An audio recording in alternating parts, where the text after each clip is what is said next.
Hello दोस्तों जैसा कि आप सभी जानते हैं, हरियाणा सरकार के द्वारा रोजगार विभाग के द्वारा सक्षम युवाओं को दोबारा मौका दिया गया है, जिनकी आईडी रिजेक्ट कर दी गई थी सक्षम में से, जो अपनी फैमिली आईडी को अपडेट नहीं कर पाए थे या विभिन्न प्रकार की समस्याओं के कारण जो सक्षम आईडी है उनकी रिजेक्ट कर दी गई थी। तो यहाँ पे मैं आपको एक नोटिस दिखा देता हूँ। मैंने पहले वीडियो के माध्यम से भी आप सभी को इसके प्रति आपको अवेयर करा दिया था कि इस प्रकार से जो सक्षम रोजगार विभाग है उनके द्वारा एक नोटिस डाला गया था। तो आप यहाँ पे देख सकते हैं, मैं आपको दिखा देता हूँ।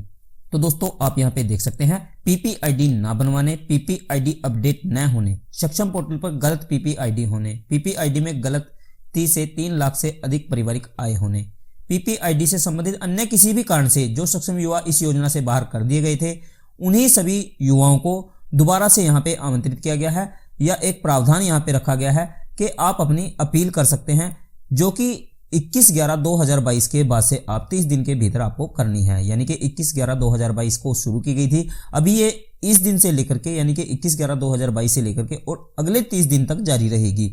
इस समय काल में यदि आप अप्लाई नहीं कर पाते हैं तो यहाँ पे दिया गया है, पीपीआईडी के कारण रिजेक्ट हुए प्रार्थियों की अपील के लिए निर्धारित इस 30 दिन के समय सीमा निकलने के उपरांत इससे संबंधित शिकायतों पर कोई विचार नहीं किया जाएगा। तो यहाँ पे जो रोजगार विभाग है उनके द्वारा इस प्रकार से नोटिस डाला गया था। तो दोस्तों मैंने आपको इस नोटिस से अवगत करा दिया था जब ये नोटिस डाला गया था।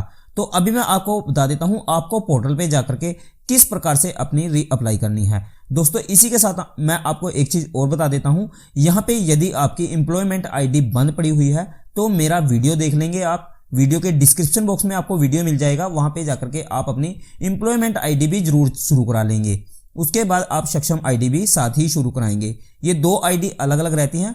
यदि आपको नहीं पता है तो एम्प्लॉयमेंट आईडी और सक्षम आईडी दोनों अलग अलग आप सर्च करके देख लेंगे। तो यहाँ पे दोनों में आप किस प्रकार से उसको रिजेक्ट को सही करेंगे वो दोनों ही वीडियो आपको मिल जाएंगे। तो चलिए अब मैं आपको सक्षम के बारे में बता देता हूँ। इसमें आपको +2 के बाद 900 रुपये भत्ता मिलता है, ग्रेजुएट को यहाँ पे 1500 रुपये भत्ता मिलता है और यहाँ पे पोस्ट ग्रेजुएट को 3000 रुपये अलाउंस दिया जाता है। तो इसी प्रकार से आपको 100 दिन का यहाँ पे रोजगार दिया जाता है, जिसके अंतर्गत आपको 6000 रुपये महीने के हिसाब से इसका आपको मानदेय दिया जाता है। तो यहाँ पे इस प्रकार से आप दोबारा से अप्लाई कर सकते हैं, ये आपके लिए सुनहरा मौका है। तो चलिए दोस्तों अब मैं आपको अप्लाई करने का तरीका बता देता हूँ, किस प्रकार से आपको ये री अप्लाई या अपील यहाँ पे करनी है। तो चलिए शुरू कर लेते हैं। सबसे पहले आपको अपनी सक्षम आईडी के थ्रू अपने पोर्टल पे लॉगिन हो जाना है। यदि आपके पास सक्षम आईडी नहीं है तो आप उसको रीसेट कर लेंगे। तो चलिए मैं आपको प्रोसेस बता देता हूँ। यहाँ पे हम सबसे पहले अपने ब्राउज़र पे आ गए हैं।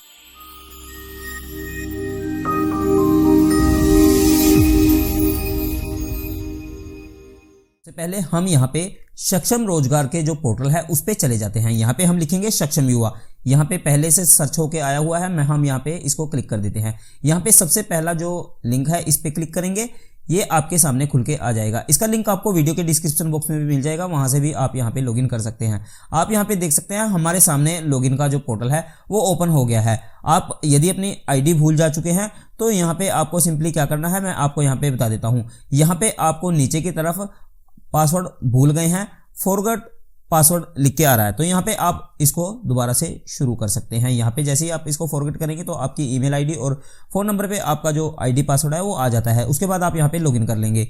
और यदि आप आईडी भूल जा चुके हैं तो यहाँ पे जो आपका फॉर्म रहता है, फॉर्म पे आपको आईडी मिल जाएगी। तो इस प्रकार से आप यहाँ पे लॉगिन कर सकते हैं। तो चलिए हम यहाँ पे लॉगिन कर रहे हैं। इसी के साथ जो अदर समस्या यदि आपको सामने फेस आती है तो सभी के बारे में मैंने वीडियो बनाए हुए हैं, डिटेल से वीडियो आप वहाँ पे देख लेंगे। उसके बाद आपको पूरी तरह से पूरी जो समस्याएं हैं उनका समाधान वहां पे मिल जाएगा। तो चलिए पहले हम लॉगिन कर लेते हैं और यहाँ पे अपील देख लेते हैं किस प्रकार से आप उसको री अपील करेंगे, दोबारा से अपना अलाउंस शुरू कराएंगे। तो चलिए हम यहाँ पे लॉगिन करके आगे का प्रोसेस मैं आपको बता देता हूँ। हम यहाँ पे जो पोर्टल है उस पे आ चुके हैं और यहाँ पे ये ओपन हो चुका है। तो दोस्तों आप यहाँ पे देख सकते हैं, आप यहाँ पे किस प्रकार से अपनी जो अपील है वो लगाएंगे। दोस्तों जैसा कि आप यहाँ पे देख भी रहे हैं, यहाँ पे लिखा भी गया है इस युवा को यहाँ से किस कारण से हटाया गया है। यदि आप देखना चाहें तो यहाँ पे रिमार्क्स दिया गया है, candidate is rejected from the Saksham Yuva scheme due to non updation of PPID on portal. तो इन्होंने समय पे जो अपनी पीपीआईडी है वो अपडेट नहीं कराई, जिस कारण इनको स्कीम से बाहर कर दिया गया था। तो अब ये दोबारा से रीअप्लाई कर रहे हैं। तो चलिए मैं रीअप्लाई आपको दिखा देता हूं कि किस प्रकार से आपको रीअप्लाई यहाँ पे करना है। तो दोस्तों आप सभी जानते हैं यहाँ पे अपील को लगाने के लिए यदि आपकी रिजेक्ट हो जाती है ये एप्लीकेशन तब भी आप यहाँ पे अपील लगाते हैं। तो यहाँ पे दिया गया है आप फर्स्ट वाला ऑप्शन छोड़ देंगे यहाँ पे होम वाला, उसके बाद सक्षम युवा है ये भी आप यहाँ पे छोड़ देंगे। उसके बाद थर्ड वाले ऑप्शन पे यहाँ पे आप देख सकते हैं यहाँ पे लिखा गया है ग्रीवेंस एंड रिडेसल, तो यहाँ पे आपको क्लिक करना है। तो चलिए मैं यहाँ पे क्लिक कर देता हूँ। जैसे ही आप यहाँ पे क्लिक करेंगे तो देखिए हमारे पास appeal after rejection by department, तो यहाँ पे आपकी जो डिटेल है रिजेक्शन के बारे में लिख के आ जाती है। व्यू अपील स्टेटस, यदि आप स्टेटस देखना चाहते हैं तो स्टेटस यहाँ पे आप देख सकते हैं। सबमिट डिले कंडम रिक्वेस्ट, तो यहाँ पे इस प्रकार से जो रिक्वेस्ट आप डिले वगैरह के लिए लगाना चाहते हैं तो यहाँ पे दी गई है। हम यहाँ पे appeal after rejection by department के द्वारा जो हमारा रिजेक्शन हो चुका है तो हम यहाँ पे क्लिक करेंगे। तो यहाँ पे क्लिक करने के बाद आप नीचे की तरफ आएंगे। You can first appeal to additional deputy commissioner, brief description for appeal, तो यहाँ पे आपको डिस्क्रिप्शन देना है, यानी कि आप एप्लीकेशन के बारे में अपनी डिटेल देनी है कि किस वजह से जो आपकी रिजेक्शन हो चुकी है। और उसके बाद आप यहाँ पे परिवार पहचान पत्र संख्या जो है वो यहाँ पे डाल सकते हैं। यहाँ पे दिया गया है, साफ साफ लिखा भी गया है परिवार पहचान पत्र या परिवार पहचान प्रमाण पत्र संख्या। तो इस प्रकार से आपको यहाँ पे परिवार पहचान पत्र संख्या जो है वो नीचे वाले बॉक्स में यहाँ पे डाल देना है। और यहाँ पे आपको ब्रीफ में लिख देना है कि किस कारण से आपकी जो रिजेक्शन हुई थी। जैसे कि परिवार पहचान पत्र में इनकम की वजह से बहुत सारे जो मेरे भाई कैंडिडेट हैं उनकी जो एप्लीकेशन है वो रिजेक्ट हो चुकी थी, तो यहाँ पे उनके बारे में आप डिटेल यहाँ पे डाल देंगे। तो चलिए मैं यहाँ पे जो अपील है वो टोटली यहाँ पे डाल देता हूँ और उसके बाद जो है सबमिट कर देते हैं। और उसके बाद आपको वेट करना होगा जब आपकी एप्लीकेशन सबमिट हो जाती है, यहाँ से जो अपील है वो सबमिट हो जाती है, उसके बाद आपको यहाँ पे वेट करना है जब तक एडिशनल डिप्टी कमिश्नर के द्वारा वो चेक नहीं कर ली जाती और उसके बाद आपकी जो भत्ता है या अलाउंस है दोबारा से शुरू नहीं हो जाता। तो स्टेटस भी आपको यहीं पे देखना है। तो चलिए मैं आपको यहाँ पे बता देता हूँ। पहले मैं यहाँ पे एक्सप्लेनेशन है वो लिख देता हूँ पूरा का पूरा, यहाँ पे जो ब्रीफ डिस्क्रिप्शन है वो यहाँ पे मैं लिख देता हूँ। दोस्तों आप यहाँ पे देख सकते हैं मेरे द्वारा यहाँ पे पूरी तरह से जो एप्लीकेशन है वो लिख दी गई है। आप यहाँ पे देख सकते हैं, आप भी इसी प्रकार से जो एप्लीकेशन है अपनी इंग्लिश में या हिंदी में दोनों तरह से आप यहाँ पे लिख सकते हैं। यहाँ पे लिखा गया है माननीय एडीसी महोदय, विनम्रता पूर्वक अनुरोध है कि मेरी सक्षम के अंतर्गत आवेदन पर समय पर परिवार पहचान पत्र उपलब्ध या अपडेट नहीं कर पाई जाने के कारण मेरा आवेदन रिजेक्ट कर दिया गया था। अतः महोदय से प्रार्थना है कि इसे पुनः शुरू करने की कृपा करें। तो इस प्रकार से आप जो यहाँ शब्द लिख करके अपने जो भी आपके शब्द लिखना चाहते हैं यहाँ पे रिमार्क्स में 500 तक करेक्टर आप यहाँ पे लिख सकते हैं। तो इस प्रकार से यहाँ एप्लीकेशन आप यहाँ पे एक तरीके से लिख देंगे। उसके बाद आपको नीचे की तरफ आना है और नीचे की तरफ यहाँ पे आपकी जो परिवार पहचान आईडी रहेगी वो आपको यहाँ पे लिख देनी है।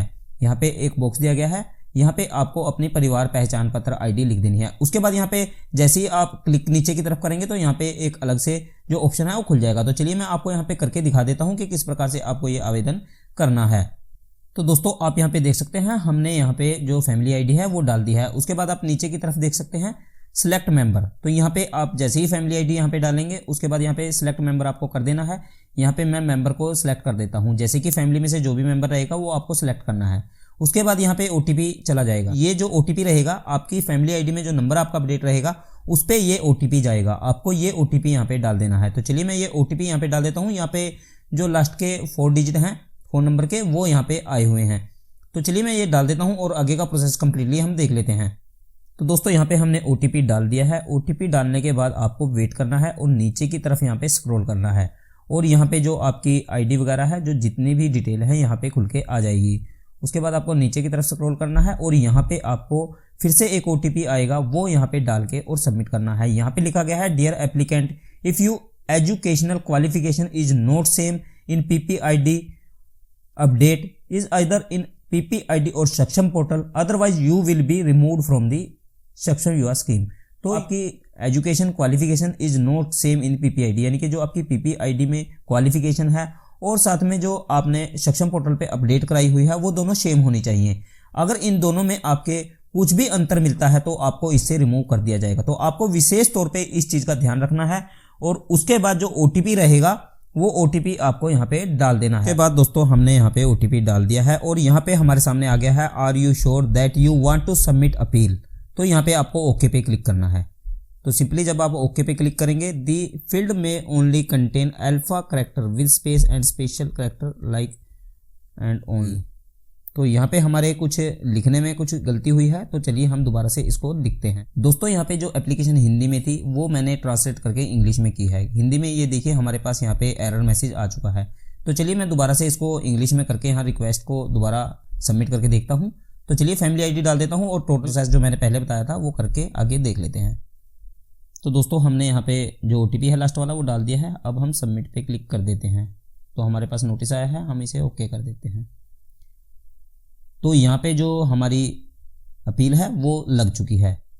तो अभी हमें वेट करना है। तो आप इसको चेक किस प्रकार से करेंगे वो भी मैं आपको यहाँ पे बता देता हूँ। तो दोस्तों जैसे ही आप यहाँ पे अपील लगा देते हैं, अपील लगाने के बाद आपका लॉग आउट हो जाएगा। उसके बाद आप जब जैसे ही लॉगिन करेंगे तो लॉगिन करने के बाद आप यहाँ पे देख सकते हैं, यहाँ पे हमारी एप्लीकेशन लगी हुई है।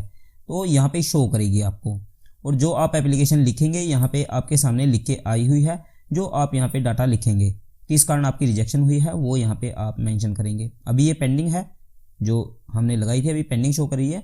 और जैसे ही ये हमारी अपील एक्सेप्ट हो जाती है तो पेंडिंग फॉर एक्शन, अभी वहाँ पे क्या कुछ जवाब आता है तो यहाँ पे आपको स्टेटस में शो कर देगा, और ये डिप्टी कमिश्नर के द्वारा चेक की जाएगी। उसके बाद यहाँ पे आपका स्टेटस जो है वो चेंज हो जाएगा। तो इस प्रकार से आप अपनी जो अपील है वो लगाएंगे और अपना प्रोसेस कंप्लीट करेंगे। इसके बाद जब एडिशनल डिप्टी जो है वो आपकी अपील को देख लेते हैं और एक्सेप्ट कर देते हैं, उसके बाद आपसे आपका जो अलाउंस है वो दोबारा से शुरू हो जाएगा। आशा करता हूँ दोस्तों आपको वीडियो बहुत अच्छा लगा होगा। अगर वीडियो अच्छा लगा है तो वीडियो को लाइक और शेयर जरूर करें, और ऐसी जानकारियाँ लगातार पाने के लिए चैनल को सब्सक्राइब करके रखें। धन्यवाद दोस्तों, फिर मिलते हैं न्यू वीडियो नई जानकारी में बहुत जल्द। तब तक के लिए जय हिंद, जय भारत, वंदे मातरम।